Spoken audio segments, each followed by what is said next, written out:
Stages of moral development.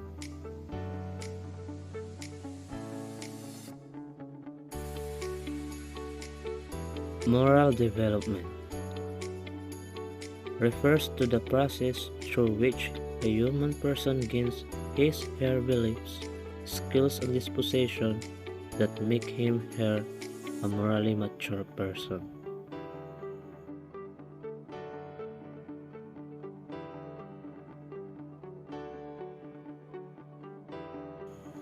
Growth in morality can be described as passing through stages of behavior, controlled first by taboo, then second by law, third by conscience, that is, irrational introjected values, fourth by social consensus, and finally by personal moral principles, though not necessarily in that order.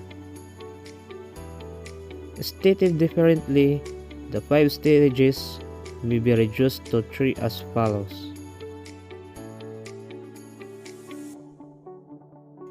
The amoral stage, the pre-moral stage, the moral stage personal.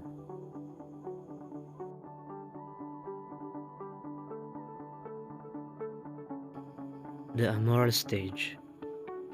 Egocentric, hedonist, and prudential considerations.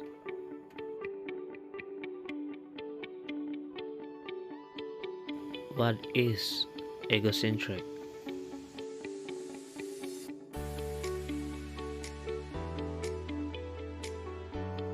Egocentric means thinking of oneself without regard for the feelings or desire of others. Self-centered. For example, there's a video I want to show to everyone, so please listen carefully. Ito ang opisina ko. Inggit ka, no? At ako ang may-ari nito. Kaya lalo kang mainggit. At ikwento mo sa tatay mo para malaman niya kung gaano ko kayaman para habang namamatay kayo sa gutom, namamatay rin kayo sa inggit sa akin. Una sa lahat, Okay na ito. hindi ako inggitera. Kasi, maganda ako. Mahirap man kami, maganda ako. Wala man kaming pera, maganda ako. Eh, ikaw, maganda ka ba? Po, Oo, hindi ako maganda. At mapanakit. aray! Kaya huwag kang aalis dyan at di ka kakain. Kahit hindi man ako kumain, maganda ako. Kahit nauuhaw man ako, maganda ako. Po, Che!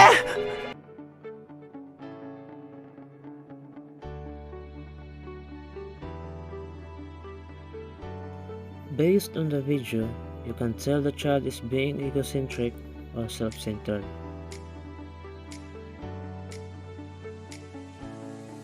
Next is hedonist. Hedonist means a person who believes that pursuit of pleasure is the most important thing in life. A pleasure seeker.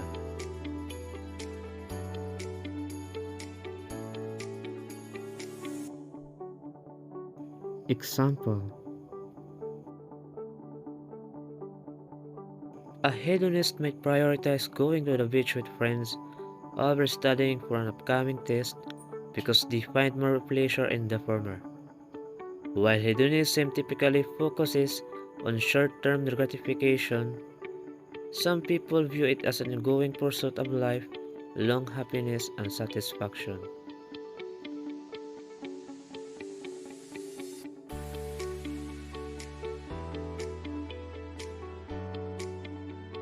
Meaning to say that same as other things in our life, we can look at from different perspective. To a certain extent, I could argue that we are all hedonists because as humans, we're always looking for the easiest way out to avoid suffering. Next is prudential considerations.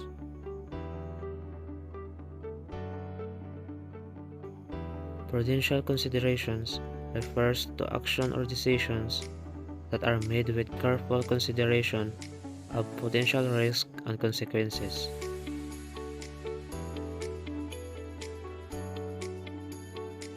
Example is taking care of one's health. People make ethical decisions to exercise, eat well, and avoid harmful behaviors because they understand that these choices can lead to better health and higher quality of life in the long run.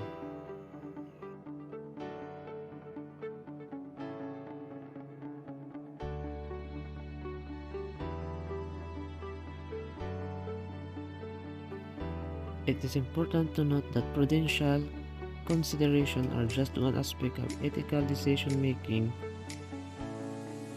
Ethical choices often involve balance between self-interest and concern for well-being of others and society as a whole.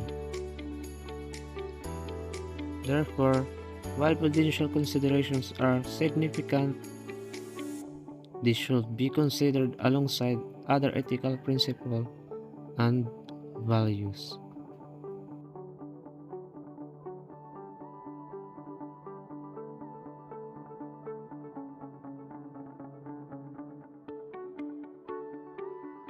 The pre-moral stage: authoritarian, ego-idealist, social and reciprocal consideration.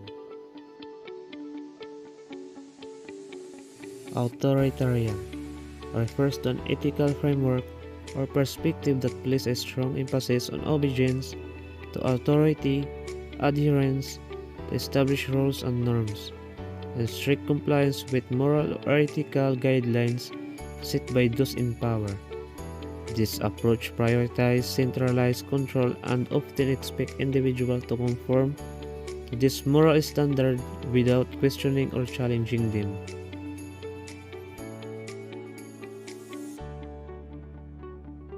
Example: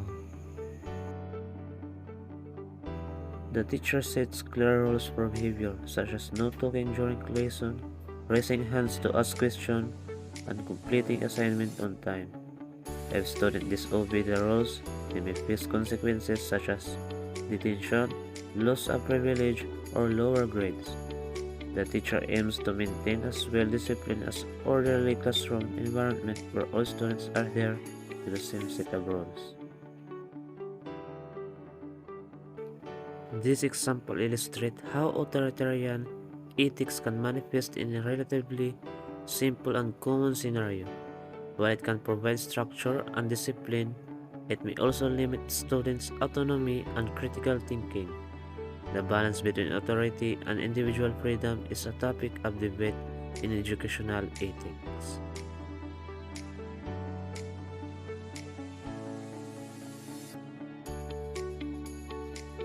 Ego idealist is the inner image of oneself as one wants to become.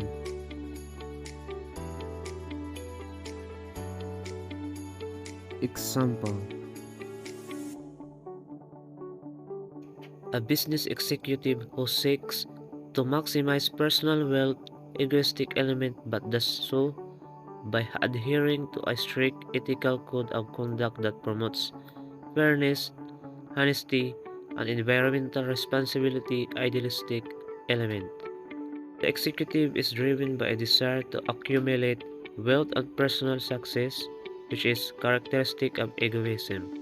The executive adheres to a set of idealistic principles such as ethical business practices, sustainability, and social responsibility, even when it may not directly benefit their financial interest.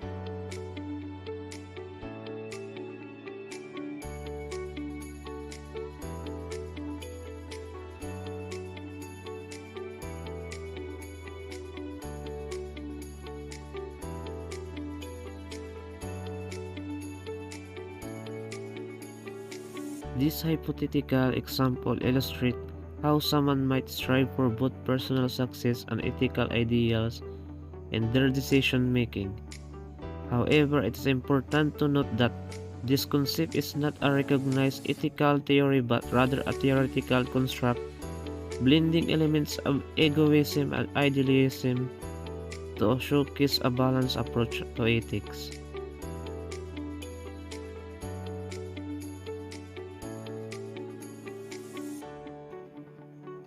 Social and reciprocal considerations refers to an ethical framework that emphasizes the importance of considering the needs, interests, and well-being of others in social interactions and relationships. This ethical approach encourages individuals to make decisions and take actions that take into account both their own interests and those of others, fostering a sense of reciprocity and fairness.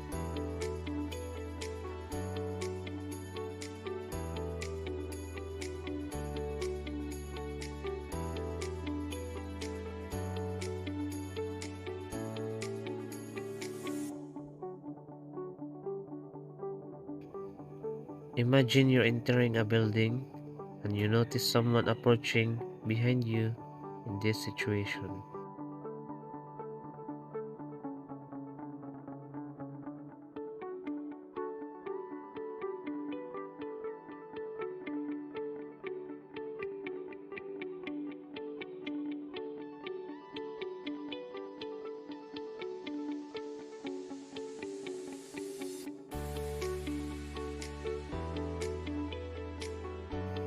Social consideration.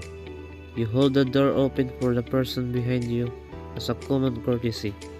This is demonstrate consideration for their convenience.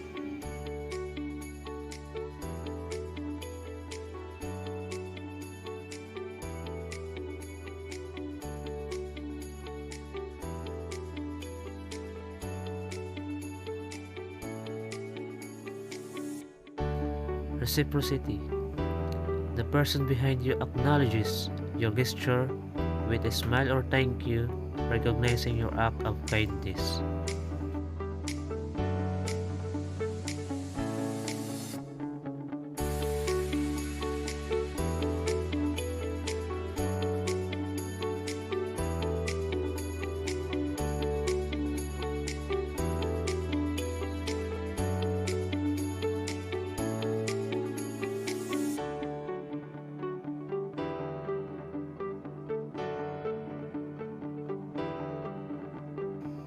Fairness.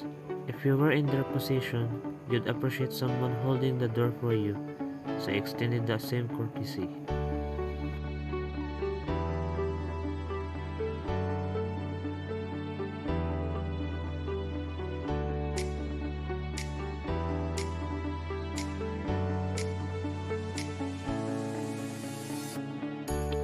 Based on this simple act illustrate social and reciprocal consideration ethics in action. It involves considering the well-being and convenience of others in social interaction and receiving acknowledgement or gratitude in return, fostering a sense of fairness and community.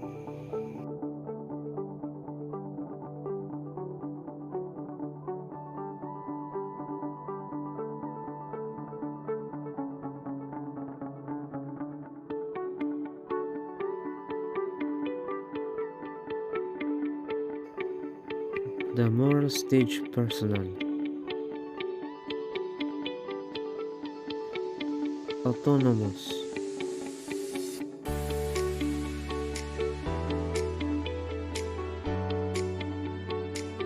Referred to as autonomous morality, is a philosophical concept that explores the idea of ethical decision making based on individual rationality and moral autonomy.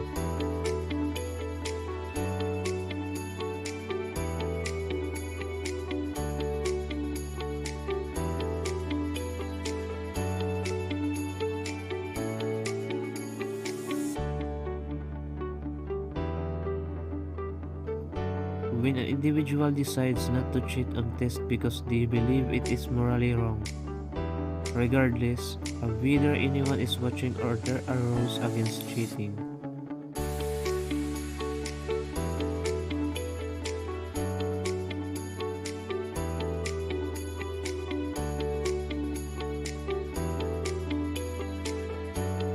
In essence, autonomous ethics underscores the idea that ethical decisions should not be made blindly or through blind adherence to external rules, but rather through the thoughtful, Application of reason and personal moral principles. It empowers individuals to be active participants in shaping their ethical conduct and values.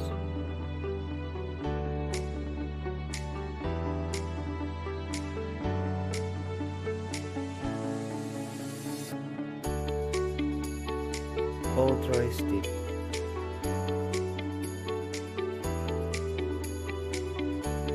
Is a moral philosophy that emphasizes selfless concern for the well-being and happiness of others.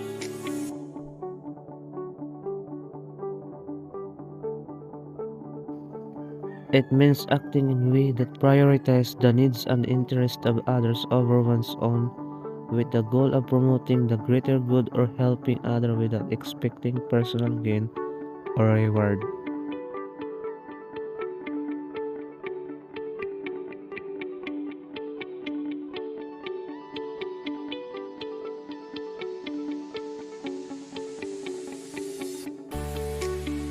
Imagine a person named Sarah is financially well off and leads a comfortable life.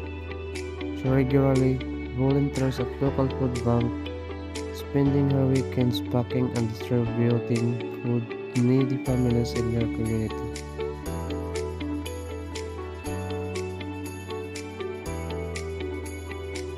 Sarah doesn't expect anything recognition or material gain for her efforts. She simply wants to alleviate hunger and improve the lives of those less fortunate.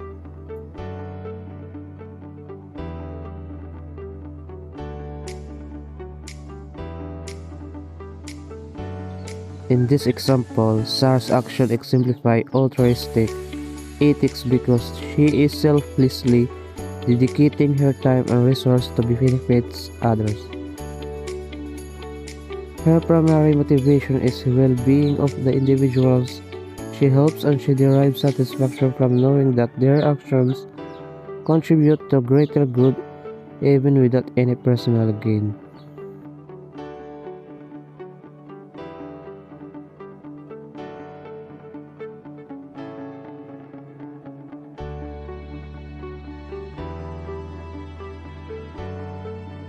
Morning guys, I am your second reporter about the Kohlberg stages of moral development.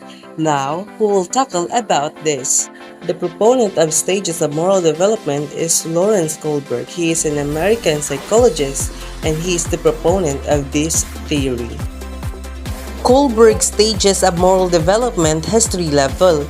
First is the pre-conventional morality, second is the conventional morality, third is the post-conventional morality. Now, let's go to the first level of stages of morality, the pre-conventional morality. So, this pre-conventional morality is the lowest level of moral development in Kohlberg theory. At the pre-conventional level, children don't have personal code of morality. Instead, their moral code is controlled by the standard of adults and the consequence of the following or breaking adults' rule. So the authority is outside the individuals and reasoning is based on the physical consequences of action. So first, we have the stage 1, the obedience and punishment. Child or an individual does a good in order to avoid being punished. If he or she is punished, he or she must have done wrong. So kung ang bata ay may ginawang mali, so mapapunish siya kasi may ginawa siyang mali. Kung wala, hindi siya mapapunish. So, one of the example here is Joseph does not cheat because he is afraid of punishment, a failing grade. So, the punishment there is pagkabagsak ng kanyang grado. So, hindi siya mangungupyak sa kanyang kaklase. Isa pa ditong halimbawa, I go to school because I am afraid to drop and fail. So, pupunta ako ng paaralan dahil takot akong madrop sa aking klase. So, doon pa lang may punishment. So the child or individual does good in order para ma-avoid ang punishment. So, the keywords here is punishment. Always remember that. Stage 2, instrumental orientation. Right behavior is defined by whatever the individual believes to be in his or her best interest. What's in it for me? In this stage, there is limited interest in the needs of others, only to the point where it might further the individual's own interest. It is a matter of you scratch my back and I scratch your back mentally. So, this mentality, parang kung anong gagawin ko sa'yo, ganun rin, pabalik ang gagawin mo sa akin, parang ganun. So, the keywords here is exchange a reward. For example, when the child is asked by his parents to do a chores, mga gawaing bahay, the child asks, magtatanong siya, what's in it for me? And the parents offer the child a reward by giving him a treat. So, gagawin ng bata ang gawaing bahay dahil there is a reward from his or her parents. So, ganon. In this stage also, right involves equal exchange. So, Mario sees Juan get Miguel's pen. Soon, he sees Miguel retaliate by taking Juan's favorite pen. So, Mario, hindi na niya ni-report ang insidente na yon, yung pagnanakaw ng mga ballpen. Kasi, it involves equally exchange. Kasi, parang nagpalitan lang sila ng ballpen. Ganun yon. And it is an equal exchange. Understand? Okay, let's move on to level 2, conventional. Throughout the conventional level, a child's sense of morality is tied to a personal and societal relationships. Children continue to accept the rules of authority figures, but this is now due to their beliefs, and this is necessary to ensure positive relationship and societal order. Adherence to rules and conventions is somewhat rigid during this stage, and rules appropriateness or fairness is seldom questioned. So, you're doing something for the approval of others. So, ginagawa mo ang isang bagay para tanggapin kanila o magustuhan kanila ng mga tao. And also, under the conventional, you're doing it because it is a law or an order. Let's go to stage 3, good boy, nice girl orientation. In the stage 3, children want the approval of others and act in a way to avoid disapproval. Emphasis is placed in a good behavior and people being nice to others. So, individuals say good in order to be seen as being a good person by others. So, it is a social approval. It means gusto mo, good boy ka or nice girl ka sa mata ng tao, gusto mo mabait ka sa mata ng karamihan, ibig sabihin ginagawa mo ang isang bagay o gumagawa ka ng mabuti dahil iniisip mo kung ano ang iisipin ng tao or ano ang sasabihin nila sa'yo. Like for example, to show to my parents and teacher that I'm a good student and I promise by parents that never to be absent. So doon, para makita ng mga magulang mo o teacher mo na isa kang good student, gagawin mo sa paaralan 100%. Gagawin mo ang mga gawain sa paaralan. At magpapromise ka rin sa parent mo nga hindi ka mag-a-absent. Ganon, para maging mabango ka o mabait ka. Ganon, sa mata ng tao na nakapalibot sa'yo. So, it falls under the stage of good boy o good girl orientation. Understand? Okay, let's go to stage 4, the law and order orientation. The child individual becomes aware of the wider rule of society, so judgments concern obeying the rules in order to uphold the law and to avoid the guilt. It is the matter of I have to do this because the law says so. So it means you're following the law or an order. It is because isa itong batas. So you're making it things because it is a law. Ginagawa mo ito dahil isa itong batas o an order. Like for example, here, it is the right things to do, it is because it is school rules say so. Doon pa lang, tama ito sa pananaw mo dahil isa itong batas ng or rules ng paaralan. Ganon. Are we clear? So now, let's move on to the last level of Kohlberg stages of moral development, the level 3, the post-conventional morality. So, the level 3, this is the level of full intentional. Morality is completely internalized and not based on external standards. Individual judgment is based on self-chosen principles and moral reasoning is based on individual right and justice. According to Kohlberg, this is level of moral reasoning is the most people get. Dito naman medyo mataas na to. So you're not just recognizing the law or rules, hindi mo lang inaalam ang batas, but the principle is behind the law. So let's go to stage 5, the social contract orientation. So, social contract orientation, the child individual becomes aware that while rule or laws might exist for the good of the greatest number, there are times when they will work against the interests of particular individuals. In this level, individuals reason out that values and right and principle transcend the law. So, it means social justice or benefits of society. It means you act based on the social justice and for the common good of others people. Hindi ka as in na sumusunod sa batas, pero ang iniisip mo yung kapakanan para sa tao. Kaya ito tinatawag na social contract. So, halimbawa dito, yung mga tao na hindi sumusunod sa batas, but they know na may magagawang kabutihan itong mabuti sa isang tao. Like, bawal na tayong magbigay ng mga nalilimos sa kalye, but still, you're doing it because you think of welfare or good to others. Ganon. Iniisip mo yung kapakanan ng ibang tao. Yun yung social contract orientation.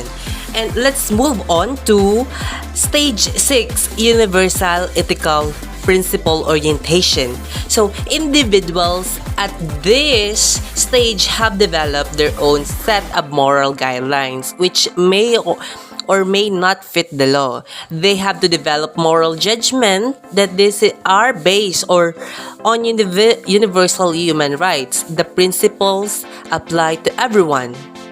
Children, when we say universal principle, it is the ideal stage. So, the morality of human here is focused sa pagpapahalaga sa justice, human rights, and equality of human. Halimbawa dito, so nagpapahalaga, pinapakita dito ang pagpapahalaga sa human right ng isang tao. Nanakawin ko ang gamot ng pharmacy dahil mas mahalaga ang buhay ng tao kaysa sa material na bagay.